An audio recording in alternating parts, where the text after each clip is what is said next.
England की parliament आ गई, कि इंग्लैंड का कोर्ट आ गया हो, या कहीं हम प्रीवी काउंसिल में मुकदमा लड़ रहे हो जिस पर देश का जेफरी एप्स्टीन एक ऐसा दरिंदा और नरभक्षी था जो 11 से 14 साल की नाबालिग बच्चियों को अपना शिकार बनाता था, उनका रेप करता था, उन्हें मारता पीटता था, उनके साथ बर्बरता करता था, यहाँ तक कि छोटी छोटी मासूम बच्चियों का सेक्स रैकेट चलाता था। इस हैवान की एक प्राइवेट प्रॉपर्टी जिसका नाम था जोरो रेंच, वहाँ पर ये नाबालिग बच्चियों को कैद करके रखता था। पीड़ित बच्चियों ने ये भी बताया कि ये दरिंदा उन बच्चियों को अंडे सहेजने वाली मानव मशीन के रूप में यूज भी करता था, उन्हें जबरन प्रेग्नेंट कर बच्चा पैदा करवाता था। इस हैवान की हैवानियत यही खत्म नहीं होती। रिपोर्ट्स के अनुसार छोटी नाबालिग बच्चियों का खून पीते थे सिर्फ और सिर्फ अपनी जवानी बनाए रखने के लिए, ताकि ये लंबे समय तक जवान दिखे। यहाँ तक कि बच्चियों को जलाकर खाने की टेबल पर परोस देते थे, फिर ये दरिंदे बड़े हिचाव से उसे खाते भी थे।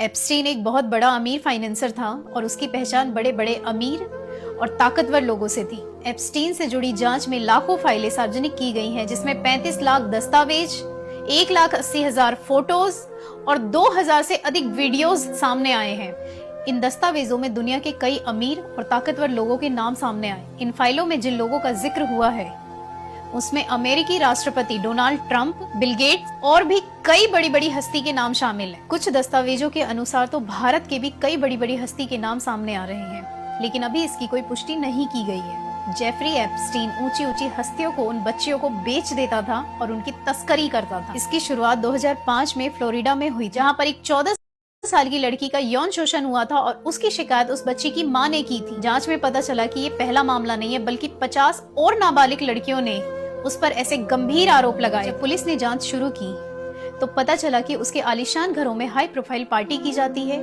और उसके निजी जेट से नाबालिग बच्चियों की तस्करी की जाती है। उसके ये सभी अपराध सिद्ध होने के बाद 2008 में उसे सिर्फ 13 महीने की जेल हुई।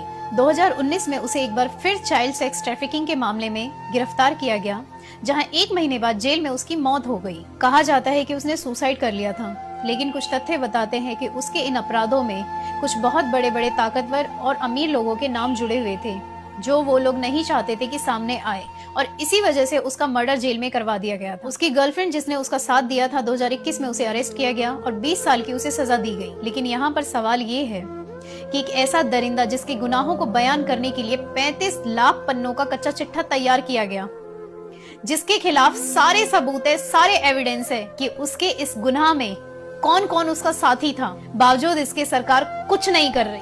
क्योंकि जो कानून सजा देने के लिए कुर्सी पर बैठी है, अगर वही गुनहगार हो तो आखिर सजा देगा कौन? और यही सिस्टम की सच्चाई है कि अगर कोई गरीब गुनहगार हो, कोई सवाल नहीं, कोई सबूत नहीं, कोई बहस नहीं, डायरेक्ट सजा सुना दी जाती। लेकिन वही सामने कोई ताकतवर इंसान खड़ा हो तो 35 लाख पन्ने भी कोरा कागज बन जाते हैं और इंसाफ सिर्फ एक तमाशा। आज अमेरिका में देखो कितने नीच निकले सब। अब देख रहे हैं ये जो फाइल खुला है, एप्स्टीन फाइल, कितने नीच है सब। ये तो सब पूरा का पूरा ये सब तो खामखा में ये ऑर्केस्ट्रा वाले बदनाम है सब। बिल गेट्स हालांकि बहुत अय्यास आदमी निकला वो बेचारा। जो एप्स्टीन फाइल निकला ना, बढ़िया बढ़िया आदमी की डुबा दिया। अच्छा हुआ ये निकला फाइल। और एक चीज गौर करके देखिए, इसी के जगह बिल गेट्स के जगह कोई गरीब देश का रहता, अब तक उसका धज्जी उड़ा देता। सब किसी की हिम्मत नहीं है बोलने की। बोल पा रहा है।